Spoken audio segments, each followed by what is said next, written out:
ಏಕಃ ಪುರಸ್ತಾದ್ಯ ಇದಂ ಬಭೂವ ಯತೋ ಬಭೂವ ಭುವನಸ್ಯ ಗೋಪಾಃ ಯಮಬ್ಯೇತಿ ಭುವನಗುಂಸಾಂ ಪರಾಯೇ ಸನೋ ಹವಿರ್ಘೃತಮಿಹಾಯುಷೇತ್ತು ದೇವಃ. ಶ್ರೀ ಗುರುಭ್ಯೋ ನಮಃ.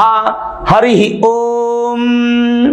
ಆತ್ಮೀಯ ಪ್ರಿಯ ಪ್ರೇಕ್ಷಕ ಮಿತ್ರರೇ, ನಿಮ್ಮೆಲ್ಲರ ಜೀವನ ಕ್ಷೇಮದಾಯಕ, ಲಾಭದಾಯಕ, ತೃಪ್ತಿದಾಯಕವಾಗಿರಲಿ ಅಂತ ನನ್ನ ಆರಾಧ್ಯ ದೇವಿ ಹೊರನಾಡು ಅನ್ನಪೂರ್ಣೇಶ್ವರಿಯ ಪಾದಗಳಿಗೆ ನಮಸ್ಕರಿಸ್ತಾ, ಪ್ರಿಯ ಪ್ರೇಕ್ಷಕ ಮಿತ್ರರೇ, ತುಲಾರಾಶಿ ಮೇ ತಿಂಗಳ ಮಾಸ ಭವಿಷ್ಯ ಹೇಗಿದೆ ಅನ್ನುವಂಥದ್ದನ್ನು ನೋಡೋಣ. ಹಲವಾರು ಬದಲಾವಣೆಗಳಲ್ಲಿ ಮುಖ್ಯವಾದ ಬದಲಾವಣೆ ಗುರುಬಲ ಅನ್ನುವಂಥದ್ದು ಈ ತಿಂಗಳಿಂದ ನಿಮಗೆ ಹೋಗ್ತಾ ಇದೆ. ಮೇ 1ರಿಂದ ಗುರುಬಲ ತುಲಾರಾಶಿಯವರಿಗೆ ಇರೋದಿಲ್ಲ. ಮೇ 1ನೇ ತಾರೀಕು ಗುರು ನಿಮ್ಮ ರಾಶಿಯಿಂದ 8ನೇ ಮನೆಗೆ ಬಂದು ಬಿಡ್ತಾರೆ. ಇಷ್ಟು ದಿನ 7ನೇ ಮನೆಯಲ್ಲಿದ್ದರು, ಈಗ 8ನೇ ಮನೆಗೆ ಬಂದು ಬಿಡ್ತಾರೆ. ಅಲ್ಲಿಗೆ ಗುರುಬಲ ಹೋಗ್ತಾ ಇದೆ. ಇನ್ನು 10ನೇ ತಾರೀಕು ಬುಧ ನಿಮ್ಮ ರಾಶಿಯಿಂದ 7ನೇ ಮನೆಗೆ ಬರ್ತಾರೆ. ಇದೊಂದು ಸ್ವಲ್ಪ ಒಳ್ಳೆ ಫಲ. ಹಾಗೆ 14ನೇ ತಾರೀಕು ರವಿ 8ನೇ ಮನೆಗೆ ಬರ್ತಾರೆ, ಚೆನ್ನಾಗಿಲ್ಲ. ಹಾಗೆ 19ನೇ ತಾರೀಕು ಶುಕ್ರ ನಿಮ್ಮ ರಾಶ್ಯಾಧಿಪತಿ 8ನೇ ಮನೆಗೆ ಬರ್ತಾರೆ, ಇದು ಒಳ್ಳೆಯದು. ಇನ್ನು 31ನೇ ತಾರೀಕು ನಿಮ್ಮ ರಾಶಿಯಿಂದ ಬುಧ 8ನೇ ಮನೆಗೆ ಬರ್ತಾರೆ. ಅಂದರೆ 7ನೇ ಮನೆಯಲ್ಲಿದ್ದಂಥ ಬುಧ 8ನೇ ಮನೆಗೆ ಬರ್ತಾರೆ, ಇದು ಬದಲಾವಣೆ. ಇನ್ನು ಮೇ 8ನೇ ತಾರೀಕು ಅಮಾವಾಸ್ಯೆ, ಮೇ 23ನೇ ತಾರೀಕು ಪೌರ್ಣಮಿ. ಹಾಗೆ ಶಾಸ್ತ್ರ ಸಂಪ್ರದಾಯದಲ್ಲಿ ನಮಗೆ ಬಂಗಾರ ಕೊಳ್ಳೋದು ಅಕ್ಷಯ ತೃತೀಯ ದಿನ ಅಥವಾ ಅಕ್ಷಯ ತದಿಗೆ ದಿನ ಪದ್ಧತಿ ಇಲ್ಲದಿದ್ರೂ ಕೂಡ ನಮ್ಮ ಒಂದು ಮನಸ್ಥಿತಿಯಲ್ಲಿ ನಾವು ಅಕ್ಷಯ ತೃತೀಯ 10ನೇ ತಾರೀಕು, ಮೇ 10ನೇ ತಾರೀಕು ಅಕ್ಷಯ ತೃತೀಯ ದಿನ ಸಾಧಾರಣವಾಗಿ ಬಂಗಾರ ಕೊಳ್ಳುವಂಥದ್ದನ್ನು ರೂಢಿ ಮಾಡ್ಕೊಂಡಿದ್ದೀವಿ.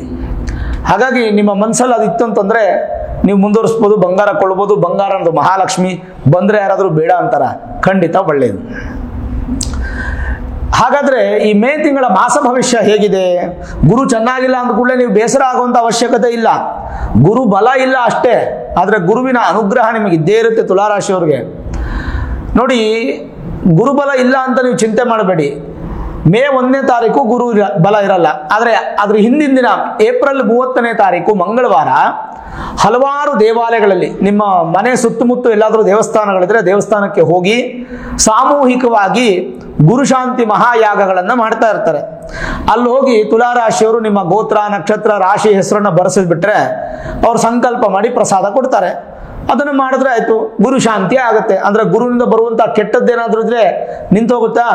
ಒಳ್ಳೇದ ಬಗ್ಗೆ ಆಮೇಲೆ ಚಿಂತೆ ಮಾಡೋಣ, ಅದಕ್ಕೇನಾದ್ರೂ ಬೇರೆ ನೋಡೋಣ. ನಿಮ್ಮ ಮೂಲ ಜಾತಕದಲ್ಲಿ ಗುರು ಚೆನ್ನಾಗಿದ್ರೆ ನಿಮ್ಗೆ ಈ ಗೋಚಾರದ ಗುರುಬಲ ಹೋದ್ರೂ ತೊಂದರೆ ಇಲ್ಲ.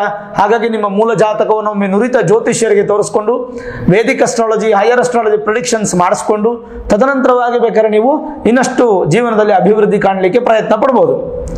ಅಕಸ್ಮಾತ್ ಎಲ್ಲೂ ಸಿಕ್ಲಿಲ್ಲ, ಗುರುಶಾಂತಿ ಯಾಗ ಮಾಡ್ತಾ ಇಲ್ಲ ಅಂದ್ರೆ ನಮ್ಮಲ್ಲಿ ನಿಮಗೋಸ್ಕರ 333 ರೂಪಾಯಿಗೆ 333 ರುಪೀಸ್, ನ್ಯೂಮರಾಲಜಿ ಪ್ರಕಾರ 3 ಅನ್ನುವಂಥ ಸಂಖ್ಯೆ ಗುರುದು. ಹಾಗಾಗಿ 333 ರುಪೀಸ್ ಅನ್ನೋದು ಗುರುಶಾಂತಿ ಹೋಮಕ್ಕೋಸ್ಕರ ನಾನು ಇಟ್ಟಿದ್ದೀನಿ. ಅದನ್ನ ನೀವು ತಗೊಂಡು ಸಂಕಲ್ಪಕ್ಕೆ ಸೇವೆಗೆ ತಗೊಂಡು ನಿಮ್ಮ ಗೋತ್ರ, ನಕ್ಷತ್ರ, ರಾಶಿ, ಹೆಸರು, ಅಡ್ರೆಸ್ ಅನ್ನು ಕಳಿಸಿದ್ರೆ ಅದನ್ನ ಸಂಕಲ್ಪ ಮಾಡಿ ಫೇಸ್ಬುಕ್, ಯೂಟ್ಯೂಬಲ್ಲಿ ಲೈವ್ ವಾಚ್ ಮಾಡ್ಬೋದು. ಪ್ರತಿಯೊಬ್ಬರದ್ದು ಸಂಕಲ್ಪ ಆಗುತ್ತೆ. ಪೂಜೆ ಆದಮೇಲೆ ಪ್ರಸಾದ ನಿಮ್ಮ ಮನೆಗೆ ಪೋಸ್ಟ್ ಆಫೀಸ್ ಮುಖಾಂತರ ಒಂದು 10-12 ದಿನಗಳಲ್ಲಿ ಬಂದು ಸೇರುತ್ತೆ. ಸರಿ, ಇದು ಕಮರ್ಷಿಯಲ್ ಆಗಿ ನಾನು ಯೋಚನೆ ಮಾಡ್ತಿಲ್ಲ, ನಿಮಗೆ ಮನಸ್ಸಿಗಿದ್ರೆ ಕಳಿಸಿ, ನಾನು ಬಲವಂತವಾಗಿ ಯಾರ ಹತ್ರನೂ ಕೇಳ್ತಿಲ್ಲ. ನಿಮ್ಮ ಮನೆ ಸುತ್ತಮುತ್ತ ಆದರೆ ಅನುಕೂಲ, ಅಲ್ಲೇ ಮಾಡಿಸ್ಬೋದು. ಹಾಗೆ ಗುರುವಿನ ಒಂದು ಅನುಗ್ರಹಕ್ಕೋಸ್ಕರ ಹೆಚ್ಚು ಗುರು ಪೂಜೆ, ಗುರುಶಾಂತಿಯನ್ನು ಮಾಡಿ. ದಕ್ಷಿಣಾಮೂರ್ತಿ ಸ್ತೋತ್ರ ಬರುತ್ತೆ.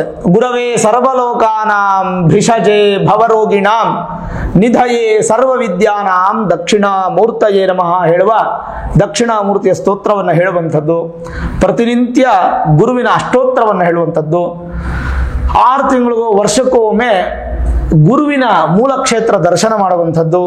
ಇದರಲ್ಲಿ ಯಾವುದಾದ್ರೂ ಒಂದನ್ನು ಮಾಡ್ಕೊಂಡು ಬಂದರೆ ಸಾಕು, ಖಂಡಿತವಾಗ್ಲೂ ಗುರುವಿನ ಅನುಗ್ರಹ ಸಿಗುತ್ತೆ ನಿಮಗೆ. ಗುರು ತೃತೀಯಾಧಿಪತಿ ಹಾಗೂ ಋಣರೋಗ ಶತ್ರು ಸ್ಥಾನಾಧಿಪತಿ. ತೃತೀಯಾಧಿಪತಿ ಅಂದರೆ ಧೈರ್ಯ, ಸ್ವಲ್ಪ ಧೈರ್ಯ ಕಡಿಮೆ ಆಗುತ್ತೆ, ಸ್ವಲ್ಪ ಸಾಲ ಜಾಸ್ತಿ ಆಗುತ್ತೆ, ಸ್ವಲ್ಪ ಆರೋಗ್ಯದಲ್ಲಿ ಸಣ್ಣ ಪುಟ್ಟ ತೊಂದರೆಗಳಾಗುತ್ತೆ, ಶತ್ರುಗಳು ಬೆಳೀತಾರೆ. ಇದೆಲ್ಲ ಕಮ್ಮಿ ಆಗ್ಬೇಕಂದ್ರೆ ಗುರು ಶಾಂತಿ ಆಗಬೇಕು. ಇನ್ನು ನಿಮ್ಮ ರಾಶಿಯಿಂದ ದ್ವಿತೀಯ ಮತ್ತು ಸಪ್ತಮಾಧಿಪತಿ ಯಾರು? ಕುಜ. ಅವರು 6ನೇ ಮನೆಯಲ್ಲಿದ್ದಾರೆ, ಷಷ್ಠ ಸ್ಥಾನದಲ್ಲಿದ್ದಾರೆ. ಕುಜ ಮತ್ತೆ ರಾಹು ಇಬ್ಬರು 6ನೇ ಮನೆಯಲ್ಲಿ ಇದ್ದಾರೆ. 6ನೇ ಮನೆಯಲ್ಲಿದ್ದರೆ ಏನಾದರೂ ದೋಷ ಇದೆಯಾ ಅನ್ನುವಂಥದ್ದನ್ನು ನಾವು ನೋಡ್ಬೋದು.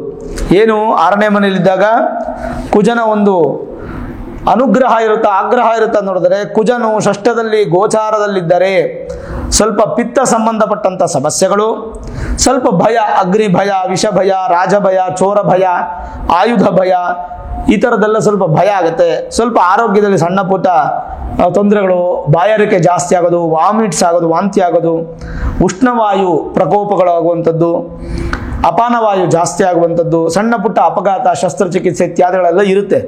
ಬಟ್ ಕುಜ 6ನೇ ಮನೆಯಲ್ಲಿ ಮಿತ್ರನ ಮನೆ ಇರೋದ್ರಿಂದ ಏನೂ ಭಯಪಡೋ ಅವಶ್ಯಕತೆ ಇಲ್ಲ. ಅರ್ಧದಷ್ಟು ಸಮಸ್ಯೆ ಪರಿಹಾರ ಆಗುತ್ತೆ, ಇನ್ನೊಂದು ಅರ್ಧದಷ್ಟು ಹುಷಾರಾಗಿದ್ದರೆ ಸಾಕು.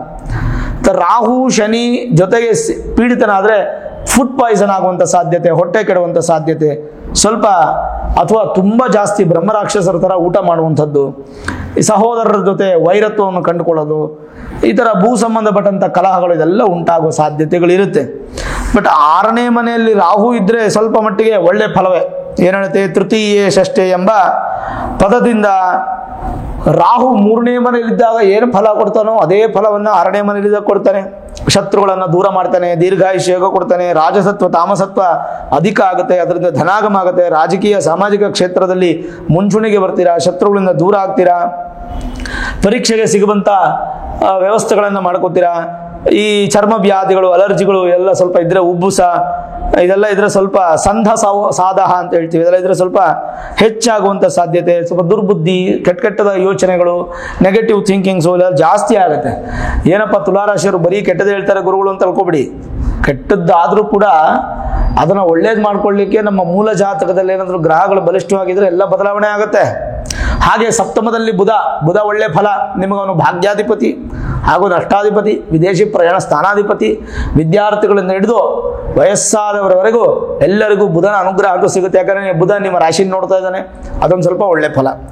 ಮೇನ್ ಅಪ್ಪ ಅಂದರೆ ಅಷ್ಟಮ ಸ್ಥಾನ, ಈ 8ನೇ ಮನೆ ಒಂದು ಸ್ವಲ್ಪ ಅಫ್ಲಿಕ್ಟೆಡ್ ಆಯ್ತು ಈಗ. ಯಾಕೆ? ಕಾರಣ 8ನೇ ಮನೆಗೆ 11ನೇ ಮನೆ ಅಧಿಪತಿ ಅಂತ ಸೂರ್ಯ ಬರ್ತಾರೆ, ಗುರು ಬಂದಿದ್ದಾರೆ, ಹಾಗೆ ಶುಕ್ರನೂ ಬರ್ತಾ ಇದ್ದಾರೆ.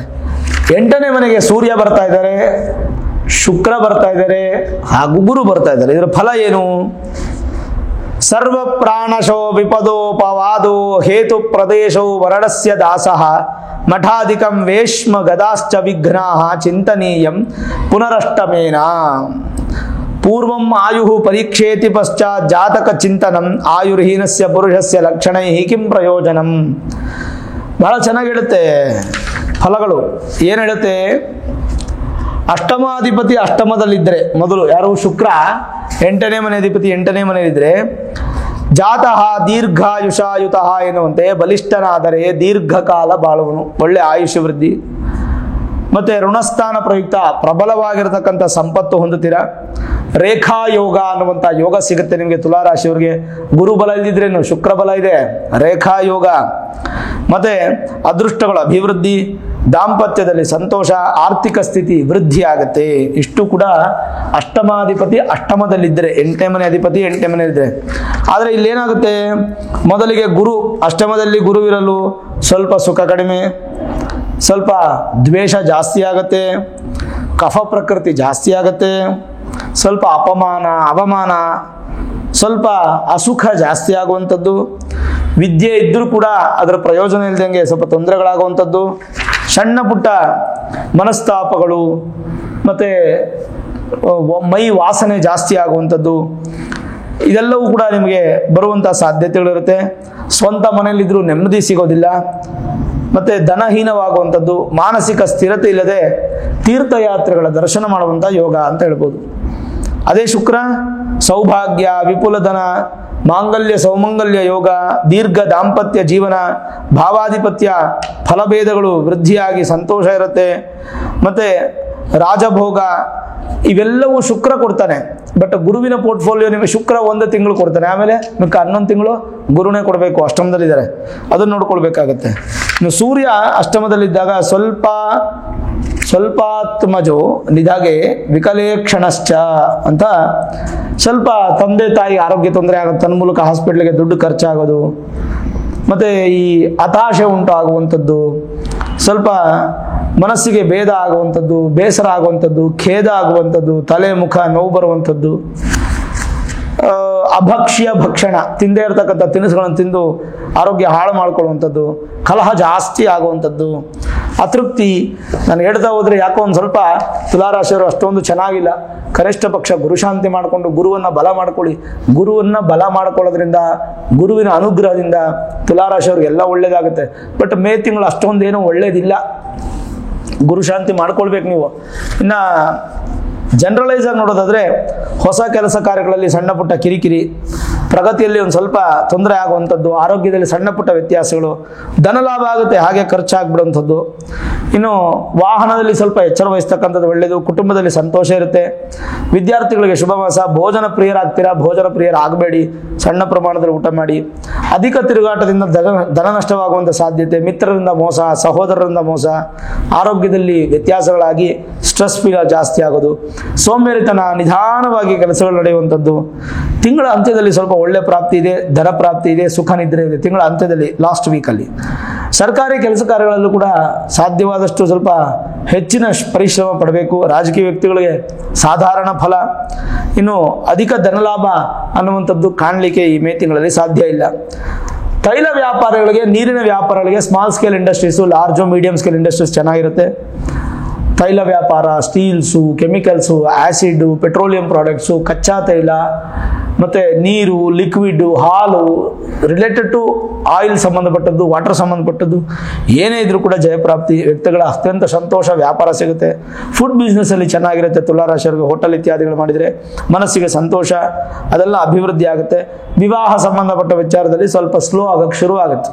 ಹಾಗಾಗಿ ಗುರು ದೃಷ್ಟಿ ಇಲ್ಲದೇ ಇರೋದ್ರಿಂದ ನಿಮ್ಮ ಮೂಲ ಜಾತಕದಲ್ಲಿ ಗುರುಬಲ ಅನ್ನುವಂಥದ್ದು ನೋಡಿಕೊಂಡು ಡಿಸೈಡ್ ಮಾಡಬೇಕಾಗುತ್ತೆ. ಯಾಕಂದರೆ ಶುಭ ಕಾರ್ಯಗಳು ಹಿನ್ನಡೆ ಯಾಕಂದರೆ ಕಷ್ಟ ಆಗುವಂಥ ಸಾಧ್ಯತೆಗಳಿರುತ್ತೆ. ಬಟ್ ದೇವರ ಆಶೀರ್ವಾದ ಇದೆ, ಭಯಪಡೋ ಅವಶ್ಯಕತೆ ಇಲ್ಲ. ತುಲಾರಾಶಿಯವರು ಪರಿಹಾರ ಒಂದು ಗುರು ಶಾಂತಿ ಆದರೆ, ಇನ್ನೊಂದು ರಾಮರಕ್ಷಾ ಸ್ತೋತ್ರ ನಿಮ್ಗೆ ಯೂಟ್ಯೂಬಲ್ಲಿ ಸಿಗುತ್ತೆ. ರಾಮರಕ್ಷಾ ಸ್ತೋತ್ರ ಅಂತ ಟೈಪ್ ಮಾಡಿದ್ರೆ ಸಿಗುತ್ತೆ. ಪ್ರತಿದಿನ ಬೆಳಗ್ಗೆ ಎದ್ದು ಸ್ನಾನ ಮಾಡಿ ದೇವರಿಗೆ ನಮಸ್ಕಾರ ಮಾಡಿ ರಾಮರಕ್ಷಾ ಸ್ತೋತ್ರ ಕೇಳಕ್ಕೆ ಶುರು ಮಾಡಿ. ಇದನ್ನು ಕೇಳಕ್ಕೆ ಶುರು ಮಾಡಿದ್ರೆ ನಿಮ್ಮ ತಾಪತ್ರಯಗಳು, ತಕರಾರುಗಳೆಲ್ಲ 100ರಲ್ಲಿರೋದು 80 ಕಮ್ಮಿ ಆಗಿ 20ಕ್ಕೆ ಬರುತ್ತೆ. ಅಂದರೆ 20% ಬರುತ್ತೆ. ಹಾಗಾಗಿ ಚಿಂತೆ ಮಾಡೋ ಅವಶ್ಯಕತೆ ಇಲ್ಲ. ಧೈರ್ಯವಾಗಿರಿ. ಸಾಧ್ಯವಾದರೆ ಮೂಲ ಜಾತಕ ತೋರಿಸ್ಕೊಳ್ಳಿ, ಗುರುಶಾಂತಿ ಮಾಡ್ಕೊಳ್ಳಿ, ರಾಮರಕ್ಷಾ ಸ್ತೋತ್ರ ಹೇಳ್ಕೊಳ್ಳಿ. ಭಗವಂತ ನಿಮಗೆ ಒಳ್ಳೇದು ಮಾಡ್ತಾನೆ. ಈ ವಿಡಿಯೋ ಇಷ್ಟ ಆಗಿದ್ರೆ ಲೈಕ್ ಮಾಡಿ, ಶೇರ್ ಮಾಡಿ, ಮುಖ್ಯವಾಗಿ ನಮ್ಮ ಚಾನಲ್ಗೆ ಸಬ್ಸ್ಕ್ರೈಬ್ ಮಾಡಿ, ಬೆಲ್ ಐಕಾನನ್ನು ಪ್ರೆಸ್ ಮಾಡಿ. ಪ್ರತಿನಿತ್ಯ ನಾನು ಪೂಜೆ ಮಾಡುವಂತಹ ನನ್ನ ಆರಾಧ್ಯ ದೇವಿ ಹೊರನಾಡು ಅನ್ನಪೂರ್ಣೇಶ್ವರಿ ಆಶೀರ್ವಾದ ಅನುಗ್ರಹ ಸದಾಕಾಲ ಮತ್ತೊಮ್ಮೆ ನಿಮ್ಗೆ ಸಿಗಲಿ ಅಂತ ಪ್ರಾರ್ಥನೆ ಮಾಡ್ತಾ, ಸರ್ವೇ ಜನಾಃ ಸುಖಿನೋ ಭವಂತು, ಸಮಸ್ತ ಸನ್ಮಂಗಳ ನಿಭವಂತು.